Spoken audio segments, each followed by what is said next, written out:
Why does our insurance say CPT 55250 under your name? Evan's fork froze halfway to his mouth. Fish taco.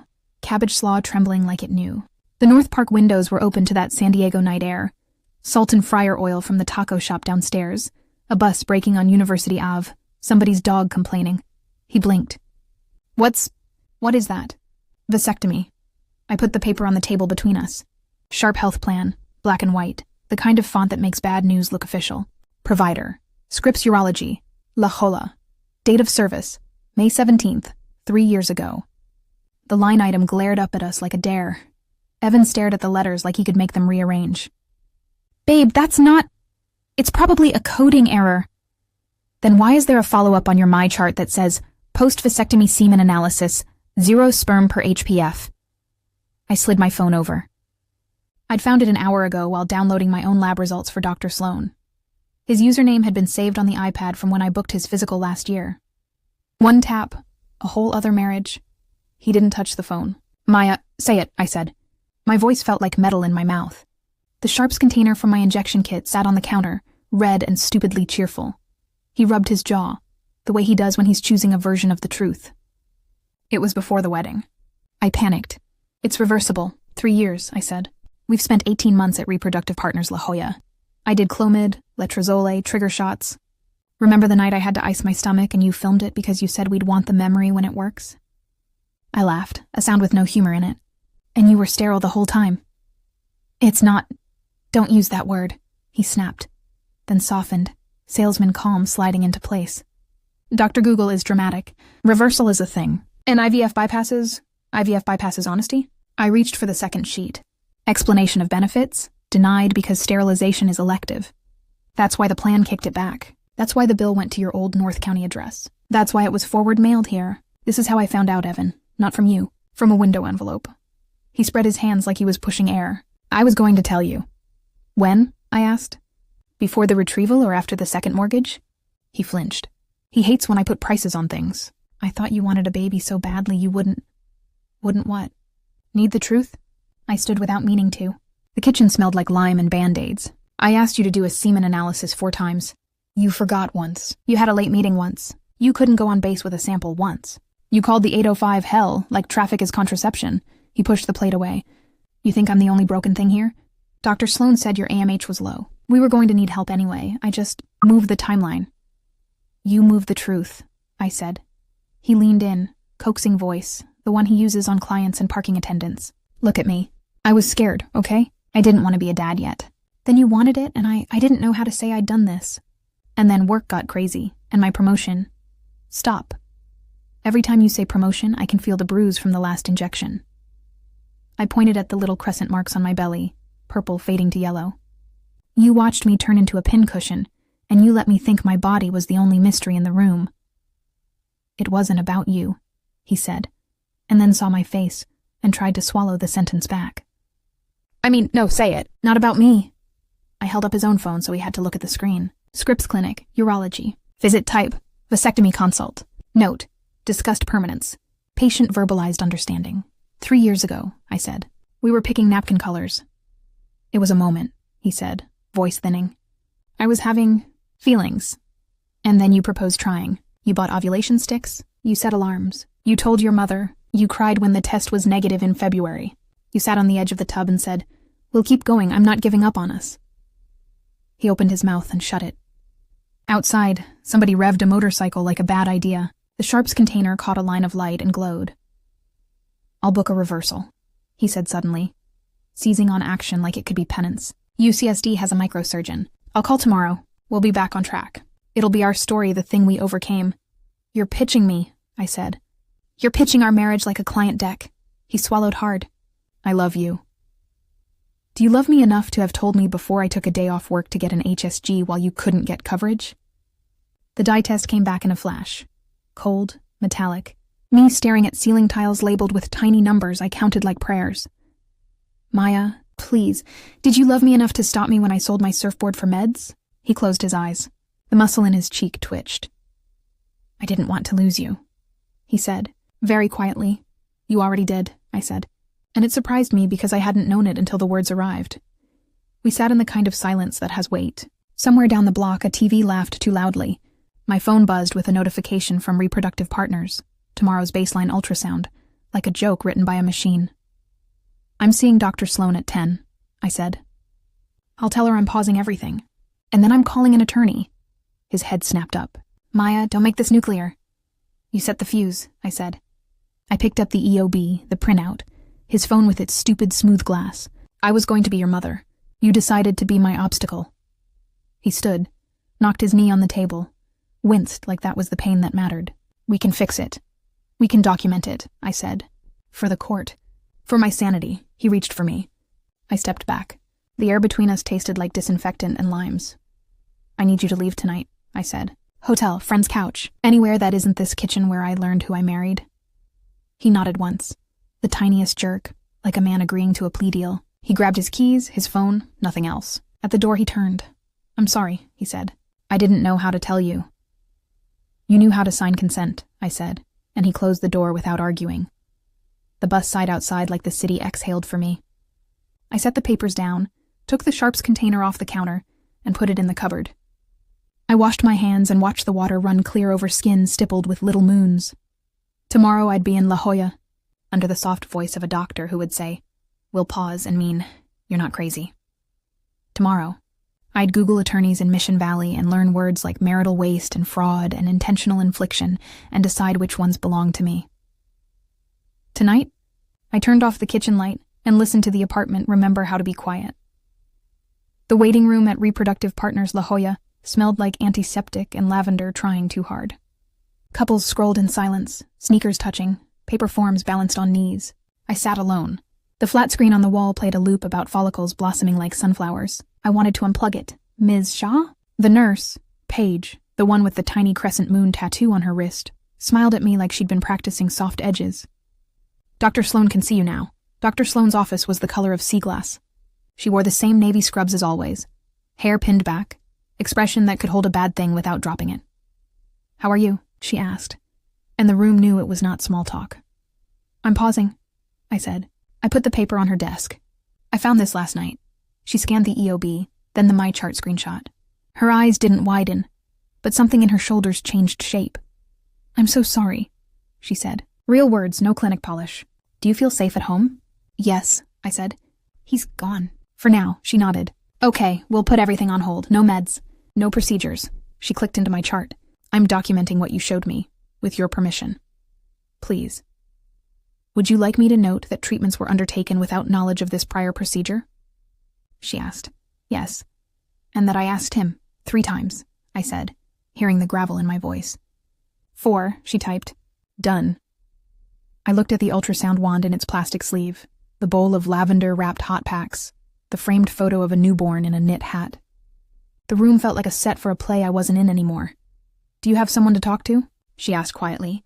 "We have a therapist on referral who specializes in fertility trauma. It's a kind of betrayal that hits the body. I'll take the number," I said. Paige slipped in and handed me a card. Harbor Counseling, La Jolla. Calm blue font that made me want to cry. "What happens to the meds I already have?" I asked, nodding toward the Sharps container in my mind. "Keep them sealed," she said. "Bring them back if you don't plan to use them. We'll dispose properly. And," she added, "don't feel you have to decide anything today." "I decided something," I said. "I'm seeing a lawyer at 2. She held my gaze, not surprised. "If you need a copy of your treatment timeline," she said, "we'll print a record for you. It can matter." "It already does," I said. On my way out, Paige pressed a small packet into my hand. 2 ginger chews and a tissue. "For the drive," she said. In the parking garage, the air smelled like hot cement and ocean. I sat with the window down, the card from Harbor Counseling face down on my thigh, and texted Tasha. "Me. Found out why IVF didn't work. He had a vasectomy 3 years ago. Tasha. I'm leaving work. Patio at Better Buzz, 30 minutes. Don't say no, I didn't. Better Buzz and Hillcrest had a line of people who believed coffee could fix their souls." Tasha slid into the chair across from me, legal pad under her arm as if friendship required documentation. "Tell me everything," she said. Her eyeliner was a weapon.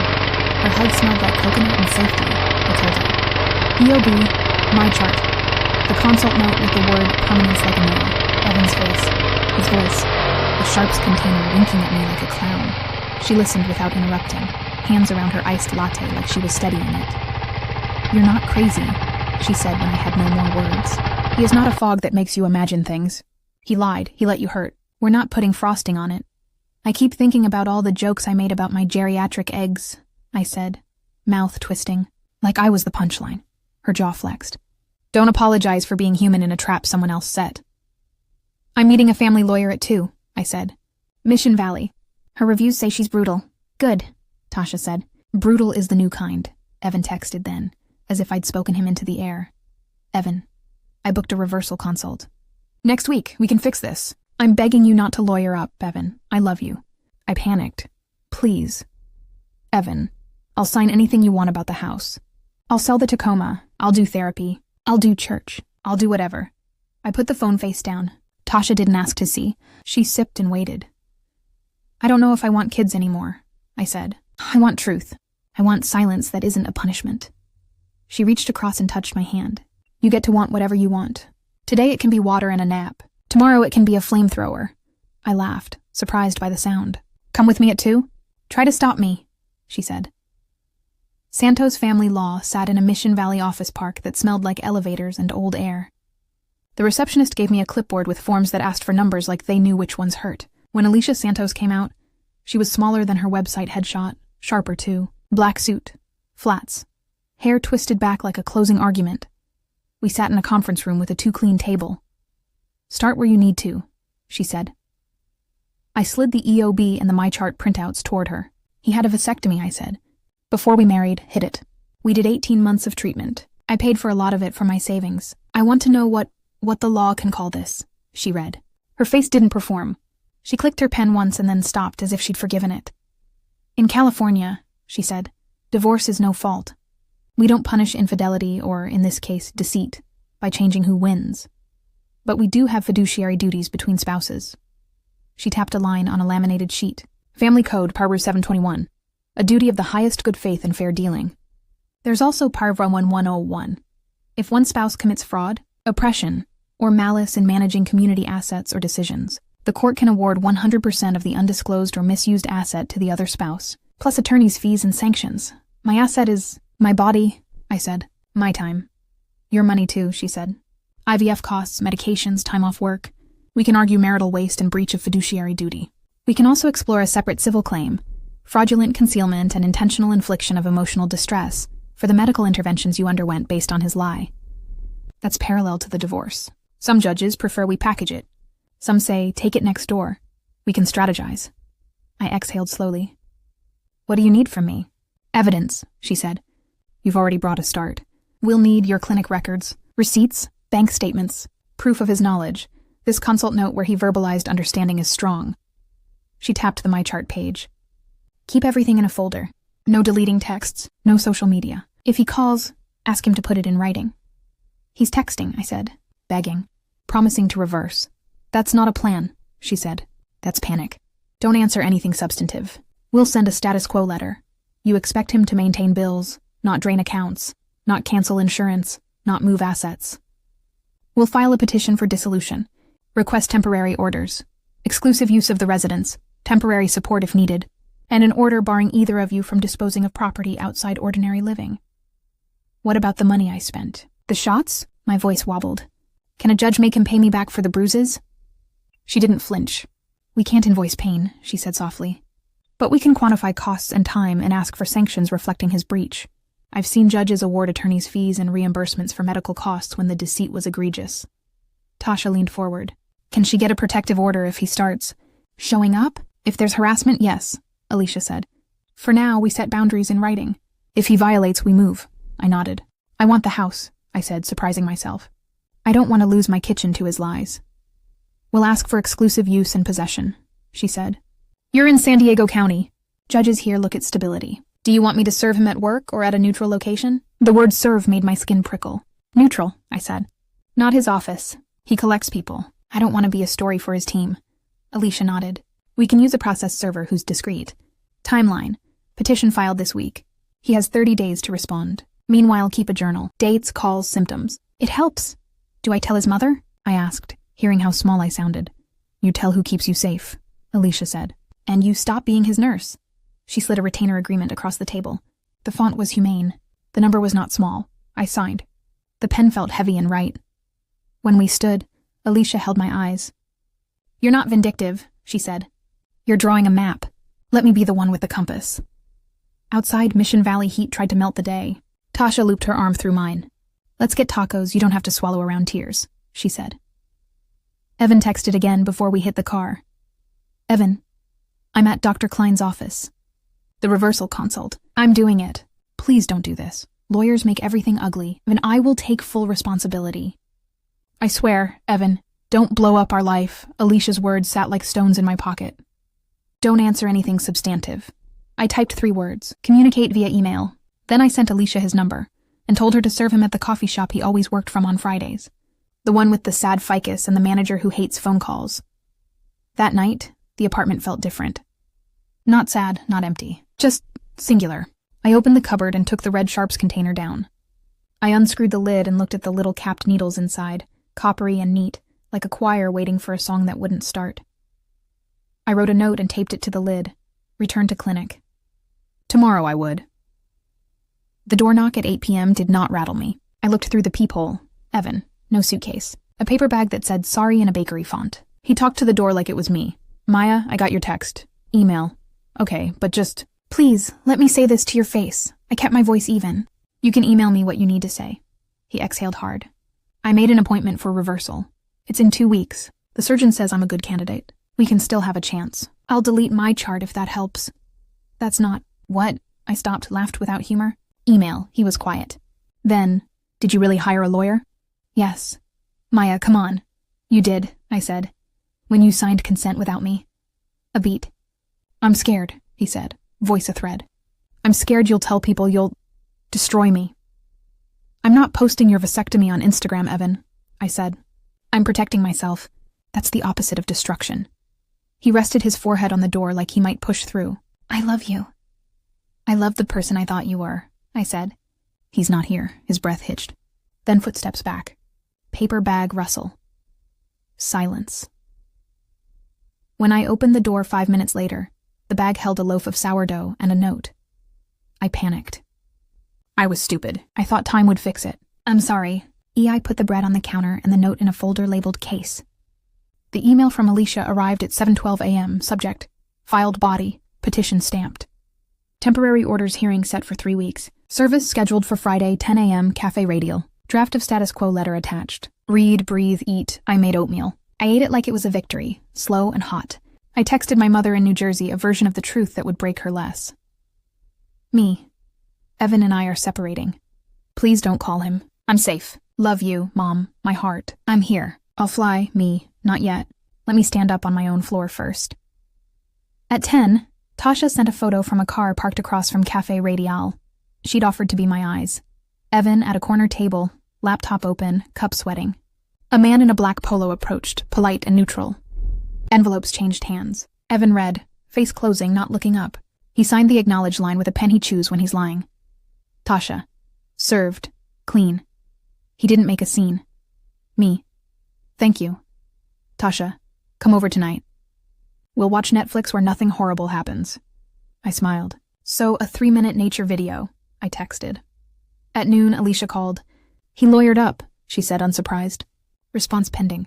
He asked if reversal changes anything.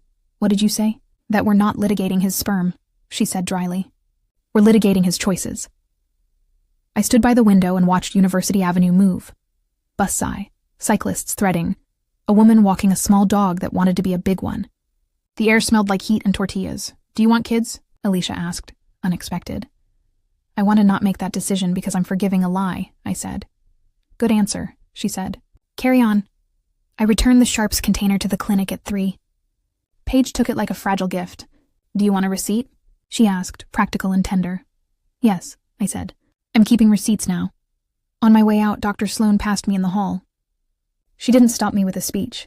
She just laid a hand on my arm for 2 seconds, the exact weight of human, and said, You're not alone. Then she kept moving, a blue line through a corridor of white. I walked into the La Jolla light, the ocean pretending to be a calm animal down the hill. My phone buzzed, unknown number. I let it go to voicemail. It buzzed again, Alicia. Last thing for today. she said. Start a notebook. Title it My Life Not His Plan. Dates, calls, feelings, judges like facts. You will like a spine. I already started one, I said, surprised. Good, she said. Now go eat something that isn't a granola bar. I went to a taco stand and ordered 2 al pastor and a lime agua fresca and ate standing up, while the world did what it always does. Cars, sky, a child whining for extra salsa. My hands were steady. My name sat in my mouth like a rock with my initials carved in it. When I got home, I opened the new notebook and wrote what I did. Paused treatment. Hired Alicia. Returned the needles. What I feel. Angry, clean, like a room with the windows open. What I want. Quiet, that isn't punishment. A kitchen that's mine. What I'll do. Answer only in writing. Sleep on my own side of the bed and leave room for something better than a pitch. Early morning marine layer at Ocean Beach. Air like cool linen. Pelicans low and lazy.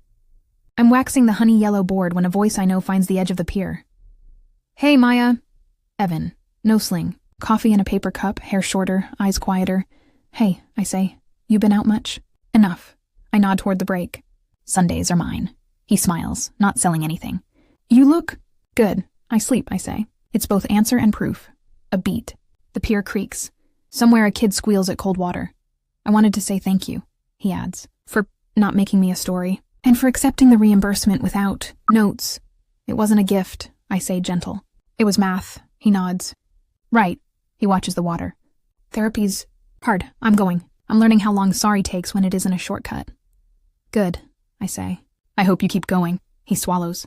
If I ever made you feel like you were crazy, you did, I say, not unkindly. And I'm not.